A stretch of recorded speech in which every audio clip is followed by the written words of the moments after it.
जय हिंद दोस्तों, आप सभी का स्वागत है मेरे चैनल रीजनिंग मंडी में। तो आज के वीडियो में हम लोग रीजनिंग के कुछ मोस्ट इम्पॉर्टेंट क्वेश्चन पढ़ेंगे जो आपके आने वाले सभी प्रतियोगी परीक्षाओं के लिए काफ़ी महत्वपूर्ण है। ये आपके एसएससी एग्जाम के, एमटीएस एग्जाम और साथ ही साथ आरआरबी ग्रुप डी के कुछ मोस्ट इम्पॉर्टेंट क्वेश्चन का कलेक्शन है। तो चलिए शुरू करते हैं। पहला प्रश्न है, प्रश्नवाचक के स्थान पर कौन सी संख्या होगी। अब दिया गया है 248 को क्या लिखा गया है 3, तो 328 को क्या लिखा जाएगा। तो इसमें या तो पहले नंबर को हम लोग ऐड करेंगे क्योंकि देख रहे हैं कि बड़ी संख्या से छोटी संख्या, या तो इसे हम लोग डिवाइड कर सकते हैं। तो ऐड करने पे क्या हो जाएगा, 4 और 2 6, 6 और 8 क्या हो जाएगा 14 हो जाएगा। ठीक है, तो 14 जो है वो कितने नंबर से मिलके बने हैं, तो 4 और 1। अब 4 1 को माइनस करेंगे आपस में तो 3 आ सकता है। उसी प्रकार से 30 इसे आपस में ऐड करेंगे तो 8 2 10 10 और क्या हो जाएगा 13। ठीक है, अब 13 में से 3 में से 1 को माइनस करेंगे तो क्या आएगा 2 आएगा, जो कहीं भी हमारे ऑप्शन में 2 जो है वो नहीं दिया गया। तो ये तो पैटर्न फॉलो नहीं हो रहा है। अब देखते हैं नेक्स्ट क्या पैटर्न हो सकता है। तो नेक्स्ट पैटर्न है कि पहले दो संख्याओं को क्या करेंगे, लास्ट वाली संख्या से डिवाइड करते हैं। तो पहली दो संख्या 24 है और इसे 8 से डिवाइड करेंगे, तो 8 से डिवाइड करने पे क्या आ जाएगा 3 आ जाएगा। उसी प्रकार से इसमें पहली दो संख्या 32 है, उसे कितने से डिवाइड करेंगे, तो 8 से डिवाइड करेंगे। 8 से डिवाइड करने के बाद क्या आएगा 4 आएगा। तो इसका राइट आंसर 4 हो जाएगा, क्योंकि ऑप्शन में भी देखिए सी में दिया गया है, तो ऑप्शन सी इसका करेक्ट हो जाएगा। अगला प्रश्न है, नेक्स्ट क्वेश्चन में देखिए ये सीरीज का क्वेश्चन है। ठीक है, अब ये सीरीज वाले प्रश्न में सबसे पहले क्या करते हैं कि टोटल नंबर्स को हम लोग काउंट कर लेते हैं कि कितना है। तो इसमें टोटल नंबर्स काउंट करते हैं 1 2 3 4 5 6 7 8 9 10 11 12 13 14 15 16 है, यानी कि ये पेयर किसका बनेगा, तो 4 4 का पेयर बन सकता है। ठीक है, अब चलिए सब 4 का पेयर बनाइए। तो ऐसे करने से क्या होता है कि कुछ न कुछ जो हिंट है वो हमें मिल जाते हैं पेयर बनाने के बाद। तो देखिए इसमें क्या है, आर के बाद ओ आ रहा है। ठीक है, तो आर के बाद देखिए यहाँ ओ कर देते हैं। ठीक है, तो ये देखिए क्या बन गया, रोज, एक कंप्लीट बन गया। तो किसमें, सारे में रोज रोज का बन रहा था। आर है, एस है, ई है, तो इसमें क्या करेंगे ओ कर देंगे। इसमें भी क्या हो जाएगा आर ओ एस ई हो जाएगा, आर ओ एस ई। जो आपका सीरीज में बन रहा है वो किसका बन रहा है, आर ओ ए सी का सारे में बन रहा है, रोज बन रहा है। अब देखते हैं कि किसमें कौन सा। तो पहला जो है पहले में ओ को भरे थे, तो ऑप्शन आपका बी और डी तो बिल्कुल भी नहीं हुआ क्योंकि आर से स्टार्ट है। तो पहले में हम लोग ओ को भरे थे, दूसरा क्या है आर है तो आर लिखेंगे, तीसरे में ई को भरे थे ई लिखेंगे, उसके बाद फोर्थ में एस को भरे थे, फिफ्थ में ओ को भरे थे। O R E S O किस ऑप्शन में, ऑप्शन ए में दिख रहा है, तो इसका राइट आंसर ऑप्शन ए हो जाएगा। अगला प्रश्न है, एक पिता की आयु उसके पुत्र की आयु से अनुपात 5:2 है। यदि वर्षों में उनकी आयु का गुणनफल 1000 है तो 10 वर्ष बाद पिता की आयु वर्षों में क्या होगी। अब चलिए देखिए इसको अकॉर्डिंग टू क्वेश्चन हम लोग बनाते हैं। सबसे पहले क्या लिखा है कि पिता की आयु। ठीक है, तो पिता की आयु कितनी हो जाएगी, मान लेते हैं कि अनुपातिक राशि जो है, ठीक है, अनुपातिक राशि x मान लेते हैं। माना कि अनुपातिक राशि इक्वल टू x। अब अनुपातिक राशि x है तो उसके जो पिता हैं, पिता कितने हो जाएंगे, तो पिता इक्वल टू आपका हो जाएगा 5x। ठीक है, पिता इक्वल टू कितने हो जाएंगे 5x हो जाएंगे। उसके बाद आपका क्या दिया गया है, तो पुत्र की आयु है, तो पुत्र की आयु कितनी हो जाएगी, क्योंकि x माने है तो ये क्या हो जाएगा 2x हो जाएगा। अब क्या कर रहा है कि वर्षों में उनकी आयु का गुणनफल। ठीक है, गुणनफल यानी कि क्या हो गया 5x इंटू क्या हो जाएगा 2x इक्वल टू क्या दिया गया है 1000 दिया गया है, तो 1000 लिख लेते हैं। ठीक है, अब प्रश्न में पूछ रहा है कि 10 वर्ष के बाद पिता की आयु कितनी होगी। तो अब देखिए इसे सॉल्व करते हैं। तो 5x और 2x को मल्टीप्लाई करेंगे तो 5 इंटू 2 कितना हो गया 10 हो गया, और x इंटू एक्स मल्टीप्लाई करेंगे तो क्या हो जाएगा एक्स स्क्वायर हो जाएगा, 10x स्क्वायर इक्वल टू क्या हो जाएगा, तो 1000 दिया गया है प्रश्न में, तो 1000। अब यहाँ से इसे एक्स स्क्वायर का वैल्यू निकाल सकते हैं, एक्स स्क्वायर इक्वल टू क्या हो जाएगा, तो 1000 अपॉन क्या हो जाएगा 10 हो जाएगा। अब एक जीरो से एक जीरो कैंसिल कर दिए, यानी कि एक्स स्क्वायर का वैल्यू कितना आ रहा है 100 आ रहा है। तो x का वैल्यू निकाल सकते हैं। x का वैल्यू निकालने के लिए क्या करना पड़ेगा, इस पे रूट चढ़ा देंगे तो रूट 100 हो गया। अब ये किसका रूट स्क्वायर होता है, तो 10 का होता है, तो 10 आ गया x का वैल्यू। अब यहाँ से देखिए पिता और पुत्र दोनों का हम लोग क्या किए थे, माने थे, पिता का 5x माने थे तो पिता का कितना हो जाएगा, 5 इंटू एक्स कर देंगे तो 5 इंटू 10 कितना हो जाएगा, 50 हो जाएगा। और पुत्र का 2 इंटू एक्स करेंगे तो 2 इंटू कितना 10 कर देंगे तो क्या हो जाएगा, 20 हो जाएगा।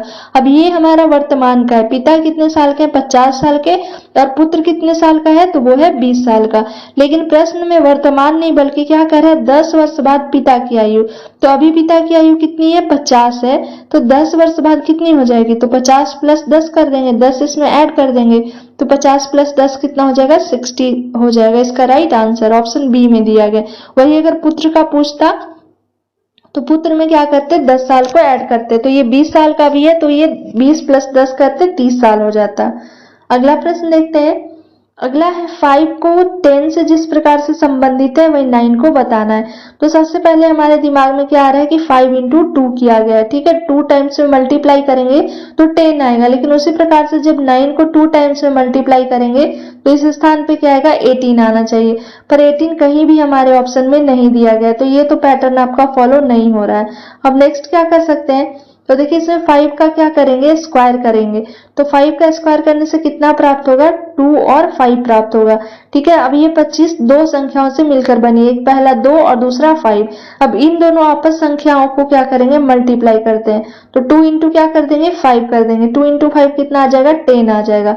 अब इसी प्रकार से इसे भी करेंगे, तो 9 है, 9 का क्या करेंगे, स्क्वायर करेंगे, 9 का स्क्वायर करने से क्या आ जाएगा, 81। अब 81 में दो संख्या मिली हुई, पहला 8 और दूसरा 1, तो 8 इंटू 1 मल्टीप्लाई करेंगे, 8 इंटू 1 मल्टीप्लाई करने से 8 आएगा, इसका राइट आंसर 8 आपका ऑप्शन डी में दिया गया, तो इसका राइट आंसर ऑप्शन डी हो जाएगा। अगला प्रश्न है, एक पासे के विभिन्न फलकों पर 6 अक्षर दिए गए हैं, कौन कौन से अक्षर हैं, तो ए दिया गया है, बी है, सी है, ई है, डी नहीं दिया गया है, ई है, एफ है और क्या दिया गया है, जी लिखा गया है, ठीक है। तो नीचे दिए गए चित्र में इस पासे की दो स्थितियां को दर्शाया गया है, दिए गए विकल्प में से एक के विपरीत फलक पर लिखा अक्षर ज्ञात करिए। अब देखिए ऐसे प्रश्न में क्या करते हैं कि पहले कॉमन को हम लोग देखेंगे कि दोनों, ये मान लेते हैं फर्स्ट डाइस है और इसे मान लेते हैं कि ये सेकंड डाइस है, ठीक है। अब ये दोनों में देखेंगे कि कौन सा कॉमन है, तो देखिए ए इसमें भी है, ए इसमें भी है, बाकी फर्स्ट में सी और बी है, इसमें जी और एफ है, ठीक है। तो अब जो कॉमन मिल जाता है उस कॉमन से हम लोग क्या करते हैं, क्लॉकवाइज डायरेक्शन में मूव करते हैं। क्लॉकवाइज का मतलब क्या हुआ कि घड़ी जिस दिशा में चलती है, तो ये 12, 3, 6 और 9 कुछ इस प्रकार से घड़ी चलती है, तो इसे मूव करेंगे। अब ए है तो ए से क्या हो जाएगा, ऐसे ए बी सी हो जाएगा पहला डाइस का, दूसरा डाइस का क्या हो जाएगा, ए एफ जी हो जाएगा, ठीक है। तो पहले डाइस को हम लोग लिखते हैं, पहले डाइस में क्या हो जाएगा, तो ए है, ए के बाद क्या हो जाएगा, बी हो जाएगा, बी के बाद क्या हो जाएगा, सी हो जाएगा। वही सेकेंड डाइस का क्या करेंगे हम लोग, तो ए लिखेंगे, ठीक है, उसके बाद क्या हो जाएगा, इस डायरेक्शन में घूमेंगे तो एफ हो जाएगा और इधर जी हो जाएगा, ठीक है। अब बी का अपोजिट क्या हो जाएगा, एफ हो जाएगा और एफ का अपोजिट बी हो जाएगा, सी का अपोजिट जी हो जाएगा और जी का अपोजिट सी हो जाएगा, ठीक है। लेकिन ए का पूछ रहा है कि ए का क्या हो गया, तो देखिए इसमें आपका क्या दिया हुआ था कि ए बी सी ई एफ और जी है, ठीक है। तो बी और एफ यानी कि बी भी कैंसिल हो गया और एफ भी कैंसिल हो गया, ये एक दूसरे के अपोजिट हो गए। सी और जी भी कैंसिल हो गया, सी भी कैंसिल हो गया और जी भी, तो अब कौन सा बचा, तो ए बचा है और ई बचा, यही दो बचे हैं, तो ए का अपोजिट क्या हो जाएगा, ई हो जाएगा, क्योंकि यही आपका दिया गया, इतना ही total A B C E F G है, तो बी का अपोजिट एफ और सी का अपोजिट जी, बचा कौन सा, ई बचा, तो ए का अपोजिट क्या हो जाएगा, ई हो जाएगा, या ई का अपोजिट ए हो जाएगा। तो प्रश्न में पूछ रहा है ए का अपोजिट, तो आंसर इसका ऑप्शन डी हो जाएगा, ई। अगला क्वेश्चन देखते हैं। अगला क्वेश्चन देखने से पहले अगर आप लोग को वीडियो पसंद आया तो प्लीज एक लाइक, शेयर एंड सब्सक्राइब जरूर करें ताकि आने वाले वीडियो का नोटिफिकेशन आपके नंबर पर आ सके। और ये जितने भी क्वेश्चन दिए गए हैं वो एक मॉडल सेट के आधार पर तैयार किए गए हैं, तो आप लोग क्वेश्चन को साथ साथ सॉल्व करते भी जाए। अगर आप सॉल्व नहीं कर पा रहे हैं तो उसके बाद इसके आंसर को देखें। और ये टोटल 13 में से कितने क्वेश्चन को आप सही सही सॉल्व कर पा रहे हैं, कमेंट बॉक्स में कमेंट करके हमें जरूर बताएं। चलिए अगला प्रश्न देखते हैं। अगला है, एक कतार में खड़े राजपाल का स्थान बाएं से 17वां है, ठीक है। बाएं से कितना है, तो एल का दिया गया है, लेफ्ट का कितना है, 17th है, तो 17th लिख दिए, ठीक है। उसके बाद क्या करें कि दाएं से 30वां यानी कि राइट, ठीक है, राइट से वो 30 स्थान पे है, तो कह रहा है कि बताइए कि कतार में कुल कितने व्यक्ति हैं। जब ऐसा प्रश्न दिया हुआ रहता है तो इसे हम लोग ट्रिक से सॉल्व करते हैं, ठीक है। ट्रिक इसका क्या होता है कि टोटल इक्वल टू हो जाता है r प्लस एल, ठीक है, माइनस क्या करते हैं 1। अब इसमें टोटल ही पूछ रहा है कि कुल कितने व्यक्ति खड़े हैं, यानी कि टी पूछ रहा है। अब राइट का देखते कितना दिया गया 30 है, तो राइट की जगह पे 30 लिख देंगे, प्लस एल है, एल कितना दिया गया है तो ये 70 है, तो क्या हो जाएगा प्लस 70 हो जाएगा माइनस 1। अब बोडमास रूल जानते हैं हम लोग, पहले किसको ऐड को सॉल्व करेंगे तो 70 प्लस 30 कितना हो जाएगा 100 हो जाएगा, 100 में से 1 को माइनस करेंगे, माइनस करने से 99 आ जाएगा। टोटल कितने 99 स्टूडेंट थे। ऑप्शन बी में दिया गया है तो इसका राइट आंसर हो जाएगा ऑप्शन बी। अगला प्रश्न है दिए गए पैटर्न को अध्ययन करके लुप्त संख्या ज्ञात करें। अब सबसे पहले देखिए लुप्त संख्या कहाँ है, तो इस स्थान पे दिया गया है कि क्या होगा। अब ये आपके इस प्रकार से कुछ दिए गए हैं, ठीक है, और इन सबसे बड़ी संख्या एक बनाई गई है। सारे में देखिए 36 है, इस स्थान पे 256 है, इस स्थान पे 225 है और इस स्थान पे 144 है। तो छोटी संख्या से बड़ी संख्या बनाई गई है, तो ये तो मल्टीप्लाई हुआ होगा या तो फिर क्या स्क्वायर के फॉर्म में लिखा गया है। अब चेक करते हैं सबसे पहले, तो देखिए 6 और 2 क्या है 8, 8 को यहाँ क्या लिखा गया है 144, 5 और 3 है 5। अगर इसको अलग अलग सेपरेट करके सॉल्व करें और इसको देखें तो 5 और 3 को क्या लिखा गया है 225 है। इसी प्रकार से इसमें देखिए क्या दिया गया है 4 है, पूछ रहा है नेक्स्ट इसमें क्या है तो 3 और 2 है, 3 2 को क्या लिखा गया 36 लिखा गया है। तो इसमें अगर इसे मल्टीप्लाई करते हैं 6 और 2, ठीक है, अगर इसको देखें तो 6 और 2 को जब मल्टीप्लाई करेंगे तो क्या आ जाएगा 12 आ जाएगा, ठीक है। अब 12 का स्क्वायर करने से इस स्थान पे क्या आ जाएगा 144 आ जाएगा, यानी कि एक बार दोनों नंबर को मल्टीप्लाई करके उसका स्क्वायर किया गया। अब इसमें देखिए अगर इस वाले में आए तो 5 और 3 है, तो 3 इंटू क्या करते हैं 5 करते हैं, 3 इंटू 5 करने से क्या आ जाएगा 15 आ जाएगा। अब 15 का स्क्वायर करेंगे तो 15 का स्क्वायर करने से क्या आता है 225 आता है। प्रश्न में भी देखिए 225 दिया गया है। एक बार इसे भी चेक कर लेते हैं, तो पहली संख्या 2 है और दूसरी संख्या 3 है, 2 3 को मल्टीप्लाई करेंगे क्या आ जाएगा 6, 6 का स्क्वायर करेंगे यानी 6 गुने 6 तो क्या आएगा 36, इस स्थान पे भी 36 है। तो ये सारे में सेम रूल फॉलो हो रहा है, तो इसी प्रकार से इसे भी हम लोग निकालेंगे। तो देखिए इसमें पहला 4 है, ठीक है, दूसरे से मल्टीप्लाई करना है तो 4 इंटू एक्स और जो आएगा संख्या उसका स्क्वायर कितना आना चाहिए तो 256 आना चाहिए। अब 256 को सबसे पहले हम लोग जानेंगे कि किसका वह स्क्वायर होता है, तो 256 जो है वो स्क्वायर होता है 16 का। जब 16 को 2 टाइम मल्टीप्लाई करते हैं तो क्या आता है 256 आता है। अब देखिए पहला तो इस स्थान पे 4 इंटू एक्स जो है इक्वल टू हमें क्या लाना है तो उसके स्थान पे हमें लाना है 16, ठीक है, क्योंकि जो प्रोडक्ट है उसी का स्क्वायर 16 का स्क्वायर करेंगे तो कितना आएगा 256 आएगा। तो अब देखिए इसमें 4 पहले से दिया हुआ है, अब x के स्थान पे कौन ऐसी संख्या रखेंगे कि मल्टीप्लाई करने से 16 है। तो ऑप्शन से भी आप चेक कर सकते हैं या फिर डायरेक्ट ऐसे भी इसे सॉल्व कर सकते हैं। तो देखिए 4 है, 4 x के जगह पे अगर 4 को रखेंगे तो 4 गुने 4 ये कितना हो जाएगा 16 हो जाएगा, और 16 का स्क्वायर करेंगे तो क्या आएगा 256 आएगा। तो ये x के स्थान पे क्या हो जाएगा 4, यानी कि इस स्थान पे हम लोग 4 को रखेंगे तो 4 इंटू 4 करेंगे तो 16 आ जाएगा और 16 का स्क्वायर करेंगे तो 256 आ जाएगा। अब 4 देखते हैं किस ऑप्शन में, ऑप्शन डी में दिया गया, तो इसका राइट आंसर ऑप्शन डी हो जाएगा 4।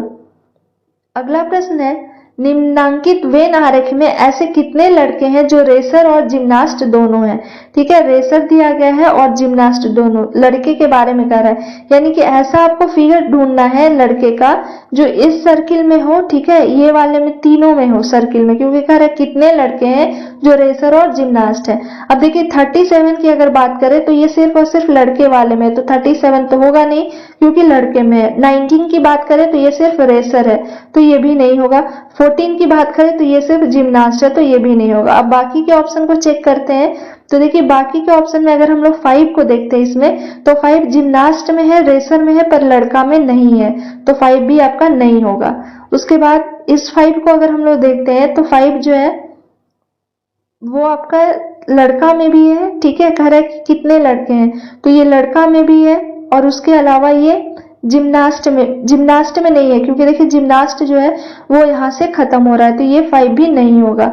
अब बचा हमारा 4 और 7, तो 7 जो है वो रेसर में नहीं है, देखिए ये वाले में नहीं है, वो दिया गया है, तो 7 भी नहीं होगा। अब 4 की बात करें तो 4 देखिए इसमें भी है, इसमें भी है, और तीनों में कॉमन है 4, तो इसका राइट आंसर ऑप्शन ए हो जाएगा, क्योंकि 4 ही एक है जिसमें इस प्रकार से 4 दिया गया है, जो इसमें भी कॉमन है और इसमें भी कॉमन है, तीनों में कॉमन दिया गया है, तो इसका राइट आंसर ऑप्शन 4 ए हो जाएगा 4।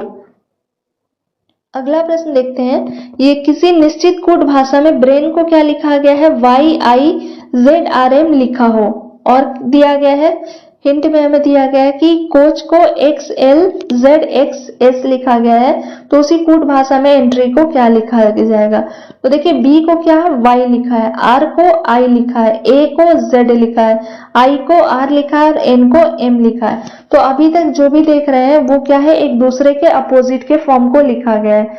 A का अपोजिट क्या होता है, Z होता है। उसी प्रकार से B का देखिए A B C D E F G H, ठीक है। अब इसका क्या होता है, Z X Y, D का W होता है, E का V होता है, F का U होता है, G है आपका, G का क्या होता है, G का T हो जाता है, H का S होता है। इसी प्रकार से अपोजिट लिखे गए, तो देखिए C का इसमें भी देखिए X लिखा गया है, उसके बाद A का Z है, यानी अपोजिट को लिखा गया है। तो हमसे किसके बारे में पूछ रहा है, एंट्री का अपोजिट पूछ रहा है कि क्या होगा, तो ENTRY, E का अपोजिट देखिए क्या होता है, दिया गया है V, ठीक है, तो E का अपोजिट क्या लिख देंगे, V लिख देंगे। N का अपोजिट क्या होता है, तो N का अपोजिट होता है M। T का अपोजिट क्या होता है, T का अपोजिट होता है G। R का अपोजिट क्या होता है, तो R का अपोजिट होता है I, और Y का अपोजिट क्या होता है, V। ये सारे के सारे अपोजिट फॉर्म में दिए गए थे, तो VMGIB इसका करेक्ट आंसर हो जाएगा। अब देखिए VMGIB किस ऑप्शन में दिया गया है, ऑप्शन ए में U है, तो ये होगा नहीं, VNF है, ये भी नहीं होगा, UMFIB ये भी नहीं होगा, VMGIB देखिए ऑप्शन डी में दिया गया, तो इसका राइट आंसर ऑप्शन डी हो जाएगा। ये कोडिंग डिकोडिंग का मोस्ट इंपॉर्टेंट क्वेश्चन है, क्योंकि कोडिंग डिकोडिंग में आपको सबसे पहला याद होना चाहिए कि कौन सा अक्षर का कौन सा पोजीशन होता है, ठीक है, अल्फाबेट में वो कितने नंबर पे आते हैं, और दूसरा मोस्ट इंपॉर्टेंट क्या होता है, अपोजिट, वो सारे के लेटर के अपोजिट क्या होते हैं उसे आपको याद रखना चाहिए। अगर ये दोनों याद है तो कोडिंग डिकोडिंग के क्वेश्चन आप काफी आसानी से बना सकते हैं। अगला प्रश्न है, नीचे दिए गए घन में A1 वाले फलक के विपरीत कौन सा अक्षर होगा। अब जब देखिए इस प्रकार से कुछ प्रश्न दिए रहते हैं तो इसे सिंपल वे में हम लोग सॉल्व करेंगे। उसमें क्या करना होता है कि पहला अगर लेटर को ले रहे हैं, ठीक है, तो एक को छोड़ देंगे, ठीक है, एक को छोड़कर, इसे याद रखिएगा, एक को छोड़कर जो दूसरा आएगा वो उसका क्या होता है, अपोजिट हो जाएगा, ठीक है। एक जैसे मान ली कि एक है तो इसे छोड़ देंगे, जो तीसरे नंबर पे आएगा वो इसका क्या हो जाएगा, तो अपोजिट हो जाएगा। और हमसे वही पूछ रहा है कि विपरीत फलक में कौन से आएंगे, तो देखिए U5 है, तो U5 का अपोजिट क्या हो जाएगा, A1 हो जाएगा। बस एक को छोड़ेंगे यानी कि O4 को छोड़ देंगे, U5 का अपोजिट A1 हो जाएगा। U5 इसका अपोजिट A1 या A1 का अपोजिट क्या हो जाएगा, U5 हो जाएगा। उसी प्रकार से O4 का अपोजिट क्या हो जाएगा, तो O4 का अपोजिट हो जाएगा E2। O4 है, O4 का अपोजिट E2 हो जाएगा। अब बचा कौन सा, तो ये I3 बचा और ZX, तो I3 का अपोजिट क्या हो जाएगा, ZX हो जाएगा। I3 Z6 या Z6 का अपोजिट क्या हो जाएगा, I3 हो जाएगा। अब प्रश्न में देखिए क्या पूछ रहा है कि A1 वाले फलक, जब भी घन पूछे और ऐसे पूछे तो A1 वाले फलक, तो A1 का अपोजिट क्या है, U5 है। देखिए यहाँ दिया गया है A1 का अपोजिट क्या है, U5, तो इसका राइट आंसर हो जाएगा ऑप्शन डी, U5। अगला प्रश्न है, यदि किसी निश्चित कूट भाषा में एविल को क्या लिखा गया, 6824 लिखा जाता है, बोन को 8753 लिखा जाता है, तो उसी कूट भाषा में ई को कैसे लिखा जाएगा। अब देखिए ई जो है वो दोनों में कॉमन है, तो सबसे पहले लिख लेते हैं EVIL। EVIL को क्या लिखा गया है, 6 है, 8 है, 2 है, 4 है। उसके बाद क्या लिखा गया है, बोन है, BONE लिखा गया है, तो बोन को क्या लिखा गया है, 8 है, 7 है, 5 है और 3 है। अब ई का पूछ रहा है कि ई इक्वल टू क्या हो जाएगा, वाट हो जाएगा। ठीक है, ई का क्या होगा वो पूछ रहा है प्रश्न में। तो देखिए ई दोनों में कॉमन है, इसमें भी ई है और इसमें भी ई है, बाकी की कोई भी लेटर एक दूसरे से मैच नहीं कर रहे। इसमें VIL है और इसमें BON है। अब इसमें नंबर वाले में भी देखेंगे, इसे 1 मान लेते हैं और इसे 2, तो इन दोनों में कौन सा कॉमन है, कोई ना कोई एक जो ऐसा संख्या होगा जो कॉमन होगा। तो 6 देखते हैं, तो 6 इसमें है पर इसमें नहीं है। ठीक है, 8 देखिए दोनों में कॉमन है, 8 इसमें भी है और 8 इसमें भी, ये दोनों में दिया गया। बाकी कोई भी संख्या इससे मैच नहीं कर रही है, ना इसमें कॉमन है ना इसमें, सारे के सारे डिफरेंस है। और इधर से भी अल्फाबेट वाले में ई ही आपका दोनों में कॉमन है, तो ई इधर से हो गया और इधर से आपका कौन सा हो जाएगा, 8 हो जाएगा। तो ई इक्वल टू 8 हो जाएगा। 8 ऑप्शन ए में दिया गया, इसका राइट आंसर ऑप्शन ए हो जाएगा। अगला प्रश्न देखते हैं, प्रश्न चिन्ह के स्थान पर कौन सी संख्या होगी। ठीक है, अब प्रश्न चिन्ह देखिए कहाँ दिया गया है, तो इस स्थान पे दिया गया है। अब पैटर्न को देखते हैं, इसमें 4, 5, 9 है, 20 है, 6 है, 7 है, 13 है, 42 है। तो अगला पूछ रहा है कि क्या होगा। तो इसमें 4 और 5 को क्या लिखा गया है, 9 है। तो सबसे पहले माइंड में आ रहा है कि 4 और 5 को क्या किया गया है, ऐड करके लिखा गया है, और उसकी बाद वाली जो संख्या है उसको क्या किया गया है, मल्टीप्लाई करके लिख दिया गया है, यानी कि 4 इंटू क्या है, 5 है। तो 4 इंटू 5 करेंगे तो क्या आ जाएगा, 20 आ जाएगा। उसी प्रकार से इसमें देखिए 6 प्लस क्या किया गया है, 7 है। तो 6 प्लस 7 करेंगे तो क्या आ जाएगा, 13 आ जाएगा। और 6 और 7 को मल्टीप्लाई करेंगे तो क्या आ जाएगा, 42 आ जाएगा। तो एक में 13 है, दूसरे में 42 है।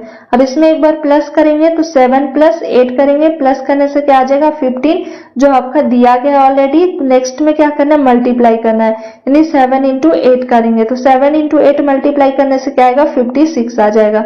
56 ऑप्शन सी में दिया गया, तो इस स्थान पे 56 ऑप्शन सी इसका करेक्ट आंसर हो जाएगा। अगला प्रश्न है, विकल्पों में से वह शब्द चुनिए जो दिए गए अक्षरों के प्रयोग करके नहीं बनाया जा सकता है। ठीक है, प्रश्न में क्या दिया गया, नहीं बनाया जा सकता है। तो पहला दिया गया साइट, यानी कि कन्विक्टेड में ये सारे जो आपके दिए गए हैं वो यूज होके ना बने। तो CIT है, तो C भी है, I भी है, T भी है, E है, साइट को बनाया जा सकता है। अगला क्या है, नोड है, तो N भी देखिए दिया गया इस स्थान पे, N है, O है, D है, E है, नोड भी बन सकता है। अगला है टोन, इसमें T है, O है, N है, E है, टोन भी बना सकता है। उसके बाद लास्ट का दिया गया डेस्क, DESK, तो D भी है, E भी है, इसमें S और K नहीं है। ठीक है, तो ये डेस्क को नहीं बना सकते। ये कन्विक्टेड जो दिए, कन्विक्टेड में जितने भी लेटर दिए गए हैं उसको यूज करके इस डेस्क को नहीं बना सकते, क्योंकि D और E तो अवेलेबल है पर इसमें S और K जो लेटर है वो अवेलेबल नहीं है। तो इस प्रकार से ये नहीं बनेगा। और प्रश्न में भी नहीं के बारे में ही पूछा जा रहा था, इसका राइट आंसर ऑप्शन D4 हो जाएगा, डेस्क। तो ये कुछ इंपॉर्टेंट आपके क्वेश्चन थे रीजनिंग के। इसमें जितने भी टॉपिक हो सकते थे उससे रिलेटेड आपका क्वेश्चन दिया गया है। आई होप आपको वीडियो पसंद आया होगा। अगर वीडियो पसंद आया तो प्लीज एक लाइक, शेयर एंड सब्सक्राइब जरूर करें, ताकि आने वाले वीडियो का नोटिफिकेशन आपके नंबर पर आ सके। मिलते हैं जल्द नेक्स्ट वीडियो के साथ। Thank you for watching my video.